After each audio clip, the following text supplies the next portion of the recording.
I don't think male mental health is talked about enough because from a young age, a lot of boys are taught just to not really show their emotions, just to man up. To be honest, I feel like it's largely from the stereotype that men just need to, get over it or just move on, or that they don't even feel it sometimes.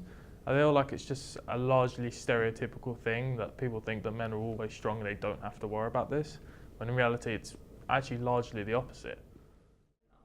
I think men almost have a pride over their mental health.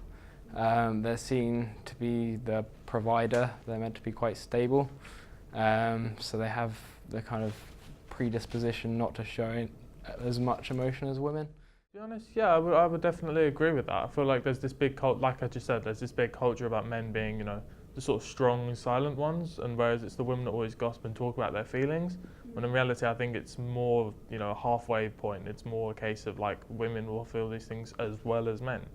It's a case of, there's no real black and white difference, it's just different shades of grey. We're all the same in this regard. Just because I'm a man doesn't mean I don't suffer from mental health.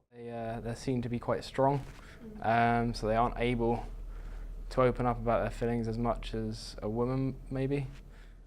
You see a lot of people, especially when you're younger and like primary school kind of age, you see a lot of people not really understand their emotions, like men especially, so they just kind of bottle up their emotion and they don't really know how to express it properly.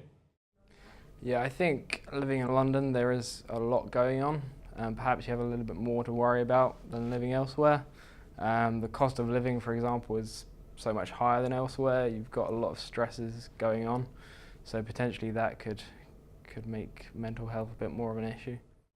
Yeah, I think living in London for men can be quite stressful because it's quite disconnected from nature a lot of the time. There are parks, but it is mainly like big cities, like big shops, big advertisements, really crowded places. It can become quite disconnecting, I find. I feel like it definitely does, especially if you work like in the actual main part of the city, or if you're commuting somewhere and you have to worry about catching your train or not being late to work, or worrying about all the other people around you, what they're doing, things like that.